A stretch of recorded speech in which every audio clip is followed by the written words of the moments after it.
Sundus Travel and Cargo Agency. safiyaha suran aanan wacnayn iyo siigaha ku socdaalin abidka Saleebaan safar waa muhuraane taladaada isii Sundus Travel and Cargo Agency sokayahaga ka yeelo ku socdaal samado ka soo iibso tikidada sax weeyaan hadalkaadoo saadaashii la sameeyay Sundus Travel and Cargo Agency ayaa u sarreysa soo dhaweynta macaamiil iyo saani u shaqaynta ummado iyaga u sarreeya sabankan ayna joogna saaxiibadaada ka yeelo waa runta badeecadaha soo rareyso sahawinaysa halkii aad afka saar lahayd iyaga ku saacidayo soo qaado xamuulka Sundus Travel and Cargo Agency sokayahaga ka yeelo si uu ganacsigaaga u sareeyo Sundus Travel and Cargo Agency waxa ay ku qabanaysaa raadinta fiisooyinka Hindiya, Kampala, Nairobi, Koonfur Afrika iyo wadamo badan oo caalamka ah hadda wixii faahfaahin kala xiriir Sundus Travel and Cargo Agency telefoon lambarada kala ah eberle xal 5 85 eberle xal 9 29 eberle xal 8 eberle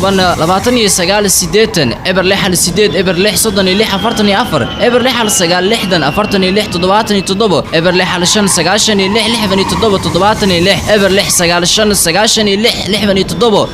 9 eberle xal 7 eber 9 ama laynka 85 68 ballanteenu waa Sundus Travel and Cargo Agency Sundus Travel and Cargo Agency